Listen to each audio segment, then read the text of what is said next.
טוב, שמי לילי בן עמי, אני מהלובי לשוויון בין המינים, מתפקדות לשם שלנו. המטרה שלנו היא בעצם, אנחנו מתפקדות ומפלגות, אנחנו מעודדות התפקדות למפלגת קדימה, בעצם אנחנו מתפקדות כקבוצה, בעצם אנחנו הרבה גברים שמתפקדות למפלגה, אפשר להתפקד איזה מפלגה שאת רוצה בעיקרון, אבל אנחנו מעדיפות למקד את הכוח שלנו במפלגה אחת כדי שיהיה לנו יותר כוח. אנחנו גם יש לנו זכות בחירה בפריימריז, זה ההבדל בינינו לבין כל ארגוני הנשים, זה ההבדל משמעותי. אבל בתחילה אני רוצה להציג לכם אישה נדירה באומץ הלב שלה. אישה שהחליטה לחשוף את הסיפור האישי שלה, ברוך, והחליטה להוביל מאבק חברתי, מאבק ציבורי, שהיא נושאת אותו על הגב שלה ממש. המאבק שלה בהתמודדות הביזיונית הקשה מאוד של חברה ישראלית בנושאים של התעללות מינית בילדים. מאיה ורד לב. יש איזשהו קונצנזוס בחברה שהתופעה הזאת הייתה מאז ומעולם, היא באמת הייתה מאז ומעולם. אונס, אני חושבת שזה משהו שהגיע ממש מראשית הבריאה, וגם אונס ילדים, יש המון עדויות לזה לאורך כל ההיסטוריה, אבל יש איזשהו הלך רוח, מחשבה, שזה בסדר שאנחנו נמשיך להתנהל בעולם שלנו כשיש איזשהו חתך אוכלוסייה שממשיך להיפגע, בין אם זה נשים או ילדים או גברים או whatever. עכשיו, אני כנראה נפגעתי יותר מדי קשה או בגילאים מוקדמים מדי בשביל לא להסכים יותר להלך רוח הזה. אני לא חושבת שזה בסדר, ויותר מזה אני חושבת שאפשר לעבור לעולם שבו אף אחד לא נפגע. כאילו אי אפשר להתחיל לטפל בזיהום אוויר ובשחיתויות ובזה הזנים והחיות בתזמניה יכולות עכשיו במחלות סרטן נדירות, שבאמת קורה, שמעתי שזה באמת קורה בתזמניה. אבל אי אפשר לטפל בכל הדברים האלה לפני שאנחנו נוגעים בנקודה הכי כואבת, שזה התעללות מינית בילדים. ולהגיד לך, אוי, כמה את חזקה ואת מדהימה, לא אכפת לי כמה אני חזקה, אני לא רואה את עצמי בכלל כחזקה. אני רואה את עצמי כמישהי שעברה את מה שהיא עברה, והמצפון שלי פשוט ייסר אותי ולא נתן לי, אני חייבת להוציא את הצדק לאור, תמיד הייתי ילדה אמיתית.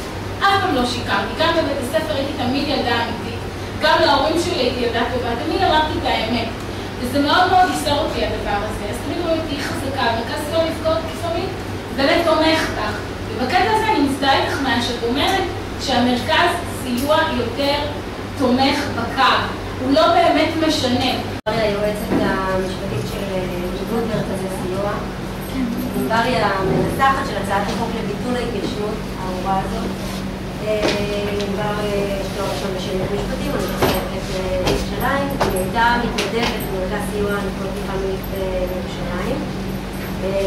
במתן הרצאות וסדנאות תקיפה מינית. היא עבדה בארגון בזכות, שזה ארגון זכויות אדם לאנשים עם מוגבלויות, בהגשת בג"צים לקידום חקיקה. וחוץ מזה היא הייתה כתבת תרבות ברשת ב', היא הייתה תחקירנית בטלוויזיה והיא שירתה במחנה. אתם הייתם ילדים רעים, את הרי היית תמיד משוגעת, תמיד היית ילדה רעה, תמיד היית לא בסדר, בכל המסגרות. לא היית בסדר בבית ספר, לא היית בסדר בחברה, אלו המסרים שעוברים לילדות ולילדים האלו.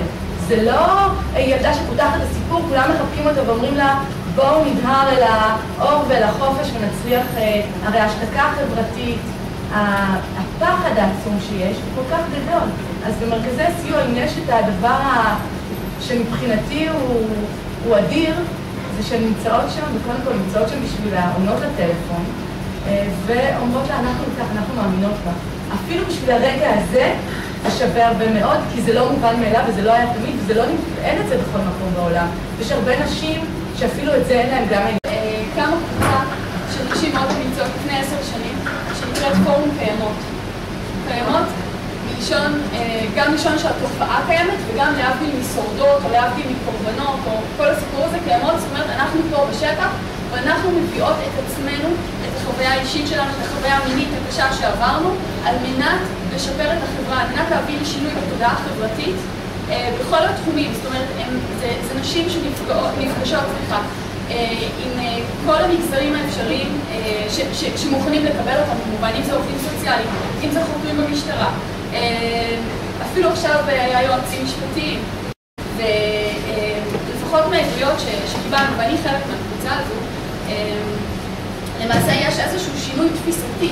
ברגע שנפגשים עם מישהי שהיא נפגעת, שומעים אותה, מקשיבים לה, פתאום משהו בחוויה האישית משנה את היכולת באמת לתקשר את הפגיעה ולהבין אותה ולהתייחס אליה בצורה אחרת לגמרי. מרכזי סיוע לא רק עונים לטלפונים, הקו 1202 הוא לא קיים רק בטלפון, מרכזי סיוע עושים הרבה דברים, חוץ מפורום קיימות שקיים בירושלים, אני יכולה לדבר גם על חיפה וגם על רעננה, שמדברים על הסברה בבתי ספר, מדברים על הסברה במכללות לסטודנטים, עם סטודנטים שפונים לעשות עבודות על פגיעה מינית, על כל היבטיה, יכולים לפנות למרכזי סיוע ומקבלים המון חומר. אם זה תמיכה בנפגעות בכל שלב בדרך, מהשלב של הפגיעה עצמה בבית חולים, ללוות אותה, ועד השלב של בית משפט, וחוץ מזה גם השלב של התאמת הטיפול, אם נפגעת זקוקה לטיפול אישי יותר, של טיפול פסיכולוגי ואין לה את האמצעים הכלכליים, אז מרכז הסיוע תומך גם כשאין לו כסף. עכשיו, ההתיישנות בארץ היא מאוד מאוד מאוד נרחבת יחסית. היא מספיקה? לא. היא משקפת את הצרכים? לא. ואנחנו אמרנו איך ננסה להאריך אותה. האם נגיד בואו נאריך את זה בעוד 10 שנים? זה נורא בעייתי. אם אנחנו נאריך את זה בעוד 10 שנים, מה קורה עם אותן נשים? ויש הרבה נשים שפונות אלינו רק בגיל מאוד מבוגר. אני יכולה להגיד לכם שיש אישה בת 60 כמעט, שפנתה אליי ואומרת לי, אבל אבא שלי הודה, אבא שלי מאוד מבוגר, הוא עומד למות, הוא הודה בפניי שפגע בי. הוא אומר, זה מה שאמרתי שבסדר, פעם זה היה מקובל, זה מה שהוא אומר לה. הוא אומר לה, אני מצטער, לא הבנתי שפגעתי בה. הוא אומר לה, אפילו אני מוכן לתת לך על זה כסף. ואני אומרת, אני רוצה הליך משפטי, אני רוצה שכולם ידעו שכל השנים, שכל ההתנהגויות שלי, שכל הסבל שאני עברתי, כל זה שהייתי אישה לא מסתחת, כל השנים האלו לא רוצה יותר להיכנס בגלל הפרטים שלא יזהו, אבל במקרה שלה כי היא לגמרי בארון מבחינת הפגיעה שלה. אני רוצה ללכת עם זה לבית משפט, לא מספיק שהוא הכיר בזה, אני רוצה ללכת עם זה לבית משפט, אני רוצה את החותמת. אני רוצה גם לה לתת מענה משפטי. ויותר מזה לכל אנשים שבעצם לא מהיום והלאה, לא כילדות שנפגעות היום, עד גיל 60 יוכלו להגיש תלונה, בעצם לכל אותם ילדות שכבר נפגעו.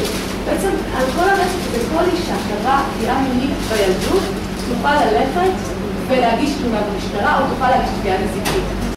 המדינה, המשטרה, הפרקליטות, זה נקרא בעיניי לתפיסת עולמית סדר הקיים, סדר החברתי הקיים.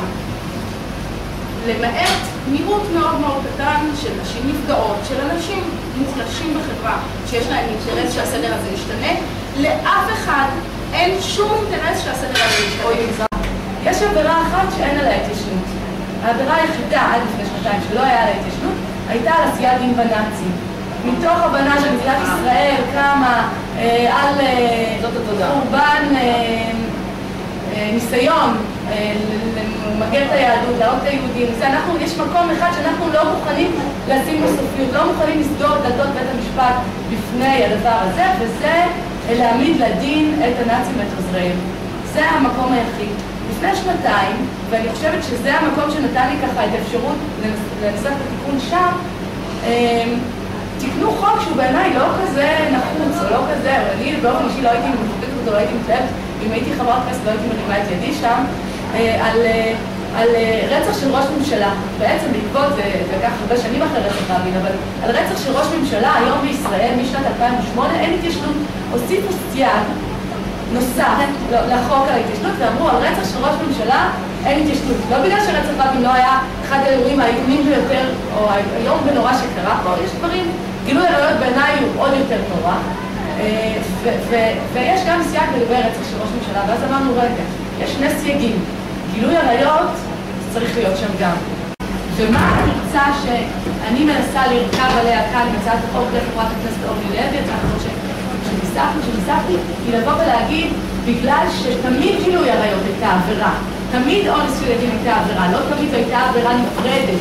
פעם זה רק אונס, זה לא היה עבירות מין במשפחה, זה טיפולים, אבל תמיד אונס ילדים במשפט הישראלי, כי רק במשפט האנגלי, ותמיד זו הייתה עבירה, לכן כל אדם שביצע אונס של ילד בטח בתוך המשפחה, זו הייתה עבירה במועד הביצוע.